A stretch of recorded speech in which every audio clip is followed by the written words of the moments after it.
नमस्कार शेतकरी मित्रांनो, क्रिश अपडेट या यूट्यूब चॅनलवर तुमचं स्वागत. तर शेतकरी मित्रांनो, आपण पाहू शकतो की यावर्षी पाऊस तर खंडित होत होत पडत आहे आणि काही शेतकऱ्यांनी पाऊस पडल्यानंतर पेरणी केली होती. तर त्यात सध्या पावसाच्या विश्रांतीमुळे एका शेतकऱ्याने जवळपास 18 एकर सोयाबीनवर रोटाव्हेटर फिरवलेला आहे. कारण की आता पाऊसच पडत नाही आहे, म्हणून जी केलेली पेरणी होती ती व्यवस्थित उगवली नाही आणि जे उगवलं होतं त्यांना व्यवस्थित योग्यतेरित्या पाणी उपलब्ध नाही झाल्यामुळे डबल शेतकऱ्यांनी त्यात रोटर केलेला आहे.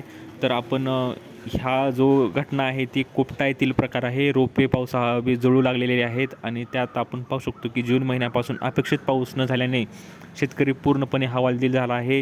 त्यातच सेलू तालुक्यातील कोपटा शिवारातील शेतकरी श्रीराम प्रदीराप्पा कुलकर्णी यांनी 18 एकर क्षेत्रावर सोयाबीनची पेरणी अभावी जळून जात असल्याने अखेर त्यावर त्यांनी मंगळवारी रोटाव्हेटर फिरवला आहे आणि पेरणीनंतर जवळपास खर्च केलेला 40 ते 45,000 रुपये प्रति एकराचे बियाणे, खत आणि मशागतीचे पैसे पाण्यात गेल्याने रोटाव्हेटर फिरवताना शेतकऱ्यांच्या डोळ्यात पाणी आले. गावातील इतर शेतकऱ्यांची ही अवस्था यापेक्षाही वेगळी नाही.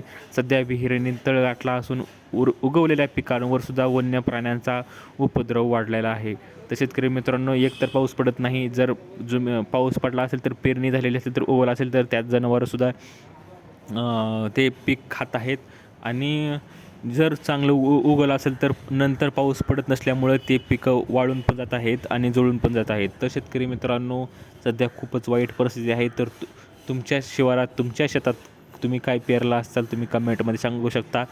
तर अशी ही अपडेट होती ह्या शेतकऱ्याने जवळपास 18 एकरमध्ये सोयाबीनची पेरणी केली होती, पण त्याने आता त्यावर डबल रोटाव्हेटर फिरवलेला आहे कारण की पाऊसच पडत नाही आहे.